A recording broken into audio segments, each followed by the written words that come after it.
အဲ့တော့ကျွန်တော်တို့ဒီမှာ test အကြောင်းပြောအောင်နော်အခုမြင်နေရတဲ့ကျွန်တော်တို့ဒီရွှေ့လိုက်မယ်ဆိုလို့ရှိရင်သွားတဲ့ဟာလေးကိုကျွန်တော်တို့ test လို့ခေါ်တယ်ပေါ့နော်အပေါ်မှန်ပေါ့ပြောမယ်ဆိုရင်ပေါ့နော်အပေါ်မှန်ကွဲရင်လည်းကျွန်တော်တို့ကဆွဲလို့ရနေတာကို test လို့ခေါ်တယ်ပေါ့နော်test ကိုကျွန်တော်တို့ဒီမှာမှန်ချက်ကိုလာတက်တဲ့အခါမှာဒီ socket လေးမှာကျွန်တော်တို့ကလာတက်ပေးရတယ်တချို့ဆို LCD နဲ့တွဲရရှိတယ် LCD နဲ့တွဲရပါတာဆိုလို့ရှိရင်ကျွန်တော်တို့ LCD တက်တက်ကျိုးရှိတယ် test တက်တက်ကျိုးရှိတယ်ပေါ့ဟုတ်နော်ဒီမှာဆိုရင်ကျွန်တော်တို့ကဒီမှာ test ရဲ့အပေါ်ဆုံးမှာရှိတဲ့ test ကျိုးကိုဒီ socket လေးမှာလာပြီးတော့တက်ပေးရတယ်ဟုတ်နော်socket ကိုလည်းကျွန်တော်တို့ကမှန်အောင်တက်ပေးရမယ်ဒီဘက်ကကျွန်တော်တို့ဒီ sensor socket နဲ့မှားတတ်တယ်ပေါ့ရမယ်နော်အဲ့တော့ကျွန်တော်တို့က test မှာပါတဲ့ကျိုးလေးကိုကျွန်တော်တို့ဒီမှာမြင်နေရတဲ့ socket ထဲကိုလာတက်လိုက်မယ်ပေါ့နော်ဒါတော့ကျွန်တော်တို့ဒီအနီးကပ်ရိုက်ပြတာပေါ့နော်အဲ့တော့ဒီ test လမ်းကြောင်းတွေကတော့ကျွန်တော်တို့ဒီမှာတန်ဖိုးတိုင်းကြည့်မယ်ဆိုလို့ရှိရင်တန်ဖိုး450ဆိုပြီးတော့ပြပါလိမ့်မယ်เนาะလမ်းကြောင်းတစ်ခုချင်းဒီမှာကျွန်တော်တို့ကdiode scale နဲ့ထားပြီးတော့တိုင်းပြရမယ်မီတာလက်တံကိုကျွန်တော်တို့ဒီ ground မှာထောက်ထားပြီးတော့ဒီလိုမျိုးလိုက်တိုင်းမယ်ပေါ့002ပြရဲဆိုရင်တော့ဒါ ground ပေါ့เนาะနံပါတ်3ငုတ်ကကျွန်တော်တို့ ground ဖြစ်တယ်နံပါတ်4ငုတ်ဒီလဲ400ပြတယ်5ငုတ်ဒီလဲ400ပြမယ်နံပါတ်5ငုတ်450ပြတယ်ပေါ့เนาะနံပါတ်6ငုတ်ကတော့002 003ပဲပြပါမယ်เนาะ ground ငုတ်ဖြစ်တဲ့ကြောင့်မို့ကျွန်တော်တို့တန်ဖိုးမပြနိုင်ဘူးနံပါတ်9ငုတ်เนาะ9ငုတ်ကကျတော့ကျွန်တော်တို့460ပြမယ်နံပါတ်10ငုတ်ကကျတော့480ပြမယ်ဒါ400လေးကြော်နေရဆိုရင်ကျွန်တော်တို့ကဒီလမ်းကြောင်းကောင်းတယ်လို့သတ်မှတ်မယ်ပေါ့เนาะအကောင့်တစ်လုံးရဲ့နံပါတ်နဲ့တိုက်ပြီးတော့ကျွန်တော်တို့ကစစ်ကြရတယ်ပေါ့เนาะအဲ့တော့ကျွန်တော်တို့ဒီမှာဘိုးထွက်တိုင်းမယ်ပေါ့เนาะဘိုးထွက်ကိုကျွန်တော်တို့ဒီမှာ DC20 ဘို့မှာထားမယ်ထားပြီးတော့ထုံးစံတိုင်းမယ် ground လက်တံကိုဒီတန်ဖုံးမှာထောက်မယ်ပေါ့နော်တန်ဖုံးမှာထောက်ပြီးတော့ကျွန်တော်တို့ဒီအနီလက်တံလေးနဲ့ဘိုးထောက်ပြီးတော့တိုင်းမယ်ပေါ့နော်နံပါတ်1ပင်က 1.7 ဘို့ 1.79 ပေါ့နော်1.8လို့လည်းခေါ်တယ်ပေါ့နော်9ဖြစ်သွားတဲ့အကြောင်းကျွန်တော်တို့1.8ခေါ်တယ်ပေါ့နော်နံပါတ်2ကလည်း1.8ပဲနံပါတ်3က ground မို့လို့ဘိုးမထွက်ဘူးနံပါတ်4က 1.8 နံပါတ်5 1.8 နံပါတ်6ကကျတော့ ground ပေမို့လို့ဘိုးထွက်မှာမဟုတ်ပါဘူးဟုတ်ပြီနော်နံပါတ်9ကကျတော့2.8 line ထွက်တယ်ဟုတ်ပြီနော်2.8ရှိရနောက်တစ်ခုကကျတော့1.8ရှိတယ်နော်ငုတ်ကိုစီမှာ ground line ကတော့ကျွန်တော်တို့ဘိုးမထွက်နိုင်ဘူး2.8 line ပါတယ်1.8ကတော့ground line 2 line နှုတ်ပြီးတော့ကျန်တဲ့ဟာအကုန်ပေါ့နော်ဒါလေးကတော့ကျွန်တော်တို့ဒီ DC to DC ပေါ့နော် dash ကိုကျွန်တော်တို့သွားရတယ်2.8သွားရတယ် DC to DC လေးပေါ့နော် DC to DC မှာတော့ပင်လေးပင်ရှိတယ်ဘိုးinဘိုး out ဆိုပြီးတော့ပင်လေးရှိမယ်ပေါ့နော်ဒီကောင်လေးရရင်ကျွန်တော်တို့က2.8ကိုထုတ်ပြီးတဲ့ DC to DC လေးပေါ့နော်အဲ့တော့ကျွန်တော်ဒီမီတာနဲ့ဘိုးထွက်တိုင်းကြည့်မယ်ပေါ့နော်ဒီ DC to DC ဆိုတဲ့ IC လေးကကျွန်တော်တို့ကဘယ်လောက်ဘိုးထွက်လဲပေါ့နော်အရင်ဆုံးကျွန်တော်တို့ကဒီမှာလိုက်ပြီးတော့ထောက်တိုင်းကြည့်မယ်ပေါ့နော်မီတာနဲ့ထောက်တိုင်းကြည့်တဲ့အခါမှာဘိုးထွက်တဲ့ငုတ်ပေါ့နော်ဒီမှာဆိုကျွန်တော်တို့က 2.8 ဆိုတဲ့ဘိုးထွက်တယ်ပေါ့နော်ဒါ DC to DC ရဲ့ငုတ်တစ်ခုပေါ့နော်2.8 volt ထွက်တဲ့ငုတ်ကလေးကိုမှတ်ထားမယ်ဒါကကျွန်တော်တို့က volt အောက်နေတဲ့2.8ထွက်ပေးတာပေါ့နော်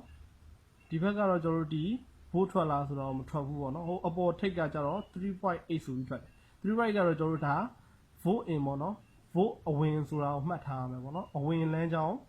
ငုတ်ပေါ့နော်ဒီဘက်ကတော့ကျွန်တော်တို့ဒီအထွက်လမ်းကြောင်းက2.8ဆိုပြီးတော့ကျွန်တော်တို့ထွက်ထားပြီးတယ်ရပါနော်တကယ်လို့များကျွန်တော်တို့က2.8 volt ပြောက်တယ်ဆိုလို့ရှိရင်ဒီ DC to DC ကနေပြီးတော့ကျွန်တော်တို့ကြော်ပြီးတော့ဂျမ်ပါကြော်ပြီးတော့ယူလို့ရတယ်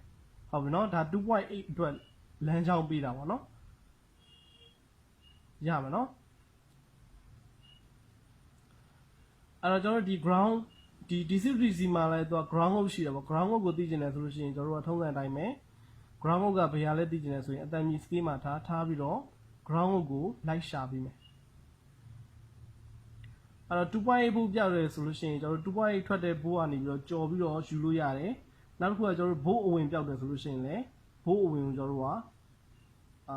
3.8 ရှိတဲ့တနေရာကနေပြီးတော့ကျွန်တော်တို့ဒီ DC to DC ကိုလှမ်းပြီးတော့ဘိုးပေးလို့ရပါတယ်เนาะဒီဘက်မှာတော့ကျွန်တော်တို့ဒါ ground ငုတ်ပေါ့เนาะ ground ငုတ်ကတော့ကျွန်တော်တို့ဒီဘိုးထွက်မှာမဟုတ်ပါဘူးเนาะရပါเนาะဒါကျွန်တော်တို့ဒီ test ပြောက်ခဲ့တယ်ဆိုရင် 2.8 line အတွက်ပေါ့เนาะနောက်တစ်ခုကကျွန်တော်တို့ဒီမှာ diagram ပေါ့ diagram ကြည့်ချင်တဲ့လူကြတော့လေ diagram ကိုကျွန်တော်တို့ကဒီမှာကြည့်လို့ရတယ်ပေါ့เนาะ diagram ပြထားပြီးတယ်ဒီကောင်လေးပေါ့နော် J2501 ဆိုရယ် test socket လေးပေါ့နော် J2501 ကိုကျွန်တော်တို့ကဒီမှာ schematic diagram မှာသွားပြီးရိုက်ထည့်လိုက်မယ် J2501 ဆိုပြီးရိုက်ထည့်လိုက်တယ်ဆိုလို့ရှိရင်ဒါကျွန်တော်တို့ဒီ test socket အထိုင်ရဲ့နေရာကိုကျွန်တော်တို့ကပြပေးပါလိမ့်မယ်ဒါ diagram ကြည့်နေတဲ့လူတွေအတွက်ကတော့ diagram ကြည့်ပေါ့နော် diagram နဲ့ကြည့်ရဆိုလို့ရှိရင်တော့ဘယ်လမ်းကြောင်းမှာဘာတွေဝင်ထားတယ်ဘာ IC တွေရှိတယ်ကျွန်တော်တို့ဒီ C လေးတွေဘယ်နှလုံးရှိလဲအဲ့ဒါတွေကိုကျွန်တော်တို့ကစစ်လို့ရတယ်ပေါ့နော် diagram မှာတော့ဒီမှာတော့ကျွန်တော်တို့ pin 1 pin 2 pin 3 pin 4 pin 5 pin 6 pin 7 pin 8ဆိုပြီးတော့ pin 10 pin ပေးထားတယ်pin 3နဲ့ pin 7ပေါ့နော်အဲ့ကောင်တော့ကျွန်တော်တို့ဒီ ground ငုတ်တွေဖြစ်တယ်ကျန်တဲ့ငုတ်တွေကတော့ကျွန်တော်တို့ဒီလမ်းကြောင်းတွေရှိတယ်1နဲ့2ကတော့ကျွန်တော်တို့ဒီကောင်လေးတွေက C လေးတွေပေါ့နော် C လေးတွေလမ်းကြောင်းတွေမှာရှိမယ်ဒီကောင်လေးတွေလည်း short ကြနိုင်တယ်ပေါ့နော်နောက်တစ်ခုကကျွန်တော်တို့ဒီ I2C ဆိုတဲ့လမ်းကြောင်းရှိရယ် STA လမ်းကြောင်း SCA လမ်းကြောင်း RST လမ်းကြောင်း INT လမ်းကြောင်းဆိုပြီးတော့လမ်းကြောင်း၄ခုရှိတယ်အဲ့ကောင်တွေကတော့ 1.8 volt တွေပဲပေါ့နော် 1.8 volt တွေကတော့ကျွန်တော်တို့ဒီပေါ်ပါတယ် test socket နာဝင်းကျင်မှာနေမယ် 1.8 volt တွေရှိရပေါ့ရမှာနော်အဲ့တော့နောက်တစ်ခုကကျွန်တော်တို့ဒီကောင်လေးပေါ့ 2.8 ထွက်တဲ့လမ်းကြောင်းရှိတယ် CTP 2P85 ဆိုတဲ့ဟာလေးเนาะဒီကောင်လေးကတော့ဘယ်ထဲဝင်ထားလဲဆိုတော့ကျွန်တော်ခုနကပြောတဲ့ DC to DC ဆိုတဲ့ IC လေးတွေကိုဝင်ထားပြီးပါတယ်เนาะ volt out ဆိုပြီးတော့ကျွန်တော်တို့ဒီ volt out အနေနဲ့ထွက်ထားပြီးတယ် volt ဝင်ရတော့ကျွန်တော်တို့ဒီ BPH power နေပြီးတော့ဝင်ထားတယ် 3.8 volt ဝင်ထားပြီးတော့ပြန်ထွက်တော့ကျွန်တော်တို့ဒီမှာ 2.8 ဆိုပြီးတော့ volt out မှာပြန်ထွက်ပြီးသားပါတယ်နောက်တစ်ခုကအောက်က ground ရှိမယ်ဒီဘက်ကကျွန်တော်တို့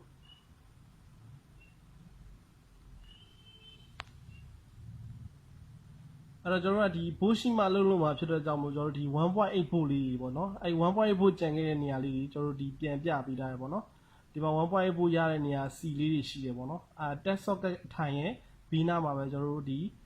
volt တွေရှိပါလိမ့်မယ်နော်ခုန 2.8 volt အတွက်လည်းပြထားပြီးတယ်ဒီကကျွန်တော်တို့ဒီ C ကြီးမှာလည်း 1.8 volt ရှိပါလိမ့်မယ်ကြာပါနော်